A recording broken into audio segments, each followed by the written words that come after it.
Good afternoon, everyone, and a very warm welcome to those in the room here and also online. It's an absolute pleasure to see this room packed, and demonstrating big interest in what we are going to cover in the 2 days.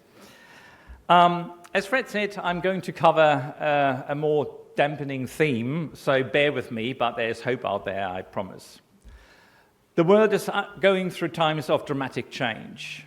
Change that few would have imagined only half a year ago. We're witnessing what some are deeming the end of the world order established after the Second World War. You may wonder whether this geopolitical development has any implications for us here at the Foundation and the work of the IASB more specifically. And I want to devote my keynote to share some thoughts in this regard. But before I do so, and talk about financial reporting in a fragmenting world, I want to take the opportunity and take stock of what we accomplished last year. 2024 was a significant and highly successful year for the IASB, and not just because of the tangible output we produced, but also because of the progress we made on the commitments we set out in 2022 as a result of the third agenda consultation. Back then, you all told us loud and clear not to start any new major work, but to concentrate on getting standards finished before embarking on new projects. So last year, we completed 7 projects, including the 2 that led to new accounting standards, being IFRS 18 on primary financial statements and IFRS 19 on a reduced disclosure regime for eligible subsidiaries. These completions allowed us to start work on 2 new major projects, being intangible assets and statement of cash flows. Both were identified by stakeholders around the globe as high priorities in our 2022 third agenda consultation. But we also conducted a total of 13 consultations, and almost all of our standard-setting projects are now in their final phase of development. You will hear more from Linda on this after the lunch break. Delivering on this ambitious program and following through with the commitments we made to our stakeholders is a marker of success by itself. But what really gives that success meaning is the continued support of the over 140 jurisdictions and the active engagement in our work from stakeholders in those jurisdictions. I would like to acknowledge all those that have engaged with us and continue to do so, and express my deep gratitude for all your commitment. Your ongoing engagement tells us something important. There continues to be a strong global recognition of the need for consistent, high-quality financial reporting standards. Standards that help companies to compete and communicate effectively in the global economy. And that is even more the case in times of growing geopolitical uncertainty. We just had a panel on better information or better decision-making. This has been our mantra, and we keep focused on making financial reporting useful for investment decisions. At the same time, we recognize the importance of balancing investor needs with those of other stakeholders. Wherever possible, we aim to reduce cost and complexity in the system, while helping companies to better tell their stories. Now, the environment of uncertainty continues to present challenges. We are seeing growing geopolitical volatility, shifting economic alliances, and new challenges, all of which are reshaping international cooperation in complex and often unpredictable ways. In this environment, 2 broad forces are influencing the landscape in which we work: fragmentation and integration. My address today will reflect on this evolving balance and what it means for our work. Let me begin by sharing a central perspective that will guide my remarks today. Even in a world marked by divergent pressures, global financial reporting standards remain valuable tools for promoting market confidence. While financial reporting is first and foremost a technical discipline, it also plays a critical role in maintaining transparency and comparability, 2 essential ingredients that global markets depend on. Safeguarding these qualities is not incidental, and is not something that any single stakeholder can achieve alone. It requires ongoing collaboration, shared commitment, and your continued support. We can observe growing signs of fragmentation in the global economy. Geopolitical tensions are reshaping long-standing partnerships. Protectionist policies are influencing trade relationships. And supply chains are being redrawn in response to shifting priorities and risks. Taken together, these developments appear to suggest more than just temporary disruptions. They point to deeper structural change in the global order. Yet, these fragmenting forces do not tell the full story. In parallel, we are also seeing strong and persistent signs of continued integration. Global capital markets remain deeply interconnected, requiring a common language for investment analysis.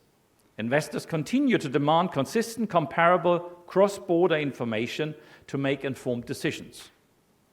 And this is the dual reality we face: fragmentation in policy and politics, but continued integration in markets and investor needs.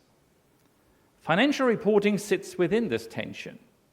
While it cannot solve the broader challenges, it can help maintain some consistency, providing one stable reference point even as other systems diverge. So how do these broader fragmenting forces translate into our specific domain? We are seeing political pressures that could have a direct bearing on our work. The regulatory frameworks we depend on are coming under pressure for more substantive deregulation. While the system so far has remained robust, any weakening of enforcement mechanisms could pose significant risks, not just in terms of global financial stability, but also to the consistency and credibility in financial reporting. We regularly scan the horizon for geopolitical trends and developments and assess their likelihood of having an impact on our ongoing work and mission, directly or indirectly.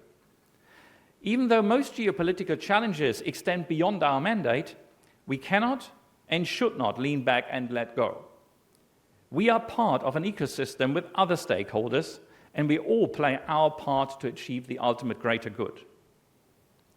Closer to our home, we are evidencing a more opportunistic behavior of some stakeholders to some of our projects. Stakeholders naturally draw on convergence with US GAAP when it strengthens their position, while understandably prioritizing local or regional considerations when they view them to be pertinent to particular circumstances. I do not think these dynamics are new. They come in ebb and flow and have existed for as long as I've been involved in financial reporting. And by my hair color, you could tell that I have been around for a few years. Whilst the legacy convergence program with our colleagues at FASB did come to an end more than 10 years ago, it is important to highlight the role we both play in fostering convergence where it truly adds value. We maintain regular, constructive dialogue with the FASB at all levels at the IASB. We draw on their extensive experience and technical work wherever there is an opportunity to do so. And when we are tackling similar issues, both the IASB and the FASB make deliberate efforts to keep ourselves informed of learnings and experience gained by the other side. We also continue to evidence and receive calls for jurisdictional tailoring, such as carve-outs and exceptions. These calls may be driven by legitimate national considerations, and our aim is to work constructively with jurisdictions to address these concerns. However, we must also recognize that, taken together, these pressures present challenges to the global comparability that markets depend on. Every exception, no matter how well-intentioned or isolated, can contribute to greater fragmentation over time, and the consequences should not be underestimated. Fragmentation can lead to information silos, making it harder for investors to assess cross-border risks and opportunities. And this, in turn, may affect how capital is allocated, with investors potentially asking higher risk premia or, at worst, bypassing jurisdictions where reporting is seen as less reliable or where comparability is compromised. Hence, even well-intentioned deviations from global standards can contribute to this effect by inadvertently undermining investor confidence. Ultimately, consistency in financial reporting is not just a technical consideration, but an economic imperative that benefits all market participants. So how do we respond to these challenges? We respond as we always have, by adapting, prioritizing and remaining anchored to our core purpose.